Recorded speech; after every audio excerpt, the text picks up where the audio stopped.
Umuthi unzima ngendlela ukuthi awukhoni ukuthi ungaprotecta wena if you give someone to kill angabuya nawe ufika kubulala if uyinyanga bantu benkosi we don't promote crime into engifuna ukuyisho ukuthi thina sisiza umuntu ofike athi ngicela into eso.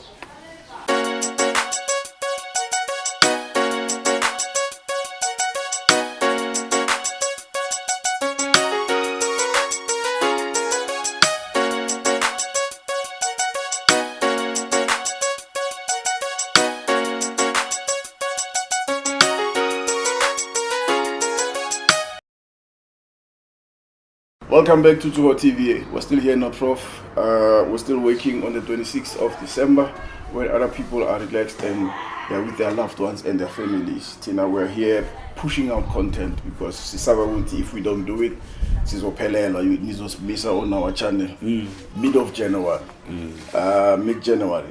Prof, yeah, this one, Ishayamina personal. Okay, comment section.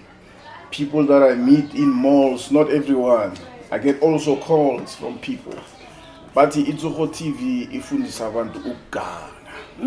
But mina my channel is responsible for the high rate of crime. Because mina I take inyanga, I put them on my channel. Basically I explain ukuthi inkabi ngayisiza ngani.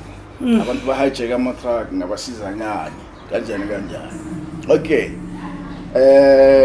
Before I hand over to Prof, I just want to say something, guys. This channel is a public channel.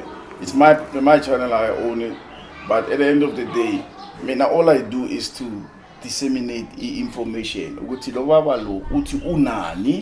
you wanna use him, you can use him. I'm not trying to promote crime, and I'm not trying to that is not my intention. If Lomuntu lo age Tuho TV uzombona in another channel that is not Tuho TV. So what I'm saying is that this information is no longer a secret. This is not 1987 where Inyanga is feature everything. You didn't even know this is 2023. The information is out there. It's all about who's going to put it out first. I want to be the guy to put it out there before the next channel does their thing. That's why I have heavy Inyanga. If you actually pay attention, I only have heavyweights in this country. Inyanga Osbonala, starting with Inyanga. This is one of the most powerful people on the continent. I'm not bragging now. I'm not saying this because Inyanga. I'm saying this from evidence. Ask everybody who's been here. People come here, politicians, business people, archbishops, and they know themselves. This is why they end up here. This information, I'm taking it out to the public. I'm educating people. Some of the things in your view might be wrong, corrupt, dangerous, but at some point somebody will access it. Yes, there are people that I will not help. I will not help people that want to rape Umuthi because Umuthi will rape ukona. I'm not gonna lie. Umuthi will rape ukona. Kona imithi that are out there, and I'll never talk about them on Tuho TV. But some of the things I will talk about them on Tuho TV. So, I'm just a guy who's pushing out information. I'm not trying to corrupt this country. This country has already corrupted itself. Nyabonga Prof. But in the staff former criminals, you're increasing crime, you are encouraging crime, you are doing all sorts of things. When I Inyanga, if me is a wooing it, Prof. I'm Umuthi so that I can execute my job. Why are you not telling me away? Why now Umuthi in the first place? Who can they already? So you agree with ama assassins? Okay, sanibonani bafowethu ngisabuyelela futhi ngisasho ngithi kuhle ukukhuluma kuhle ukubonana kuhle ukuhlangana nale ndoda sahlanganiswa idlozi nenhliziyo zethu ziyahlangana sihlangana ngaphezulu njengamagaya idladla kodwa sahlanganisa abantu abadala babukeli ningakhohlwa phela kusasubscribe kusasharewa ayikhulu ichannel bafowethu ngingajabula kubona 2024 ngibone nje iTuho TV gijima lapha ku 70k ngasho ukuthi abafowethu nina kanjalo niyasiza prakb kunezinye izinto ekufuna singabantu sizicaphelele noma sizibhekisise. Umuntu osuka awona ubona ngoba maybe osuka angene engozini usuka angene engozini ngoba unenkinga ethize ukuthi awondla umndeni wakhe. 1 2 South Africa imsebenzi ayikho 3 umuntu ofika kimi athi prof ngifuna umuthi okubulala cha mina nginawo umuthi kodwa angibaniki why ngoba ngifuna nginomuthi okuvikela nginawo futhi nokuthi ngikuvikele nawe ukuthi ungaboshwa but abantu abeza kithi they don't come here no I want to be inkabi ufika lathi nginomsebenzi and then mathi nginomsebenzi ngifuna ukuprotecteka bese ngikwazi ukuyosebenza you will not know ukuthi lo muntu is going to kill because of ukutshela kahle athi mkhulu ngifuna nethi ngicheck ukuthi indlela yami ihamba njani and then you'll go ngama instruction ye patient ngeke uyente i-patient yengayo unless bakini bakhomba ukuthi no man uyazi lo muntu lo lento ayifunayo ufuna ukubulala umuntu maba ngakukhombanga wabona kuphela ukuthi ayindlela yemfu indlela yakho umsebenzi wakho lo uyakhanya uyanganesanda and ngifuna lokho kuphela mkhulu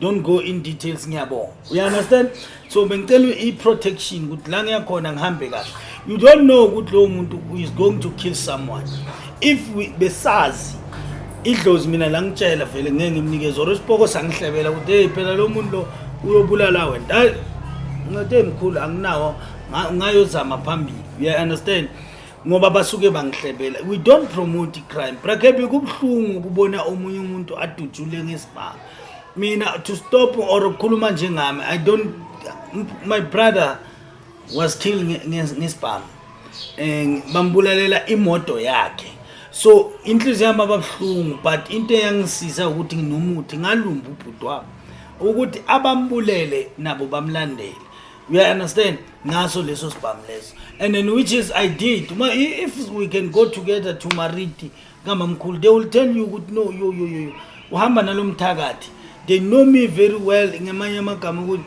ngakhuluma ngise emgcwabeni ngathi wonke umuntu onesandla ekufeni kabhuti wami nalokho khipha ibhamu nequantum yale ukuthi ibuye izohlasela umfowethu bazophela pho and kwenzeke lokho futhi ngoba babulala nabona bodwa ekugcineni umunye wasishaya umunye namanje usaseva so into ngifuna ukuyisho ijustice ivelile kune justice kunani so umnyanga ayikho inyanga esukini kumuntu straight umuntu athi I'm going to kill someone umuntu amthatha umuntu amnike because definitely so if lo muntu lo wafika waphonya uzobuya bulale wena kunomuntu okumele acabange before akhipha umuntu okubulala ukuthi if I give this person umuntu ukuthi umprotect ayubulala someone tomorrow he'll come back and kill you because umuntu okuqala brakhibi if ngithatha umuntu ukuwe ngimpa lo muntu ngiyazi ukuthi uyobulala bese kusasa uthatha lo muntu amawuphendula abuye kwazi ukungena ngami angishaye nama ngicede like if you can go to history yaseMozambique umashele waba greedy ngenye indlela yokuthi they give me this medicine after lapho yenza enye into engengisho ukuthi yini but into engifuna ukuyichaza ukuthi umuthi unzima ngendlela ukuthi awukhoni ukuthi ungaprotecta wena if you give someone to kill angabuya nawe ufika kubulala if uyinyanga bantu benkosi we don't promote crime into engifuna ukuyisho ukuthi thina sisiza umuntu ofike athi ngicela into eso Siyabonga Prof. Thank you sir. Okay guys, nami I don't promote crime, but all I can say is that I disseminate information and I don't condone any type of crime. And abantu abahlala bangifonela bathi baphethe inhloko zabantu nezandla namaphala movement whatever all the illegal contraband. I don't deal in illegal contraband guys. I'm not sure whether it's people calling me SAP Nia or whoever. Guys, don't call me offering me some illegal goods. I don't deal in those things. They call me and sometimes they call Prof. Okay, Prof gets more calls than me on those things. I don't know why you would call me and tell me you have a rhino horn. And I don't know where good people have heard with me. I deal in illegal or underground stuff. But anyway, Prof Siyabo. Ngibongile bafowethu brakhebi uthinta ipoint elinye elinzima kabi. Asivela sigijimisi black market. We don't use that one.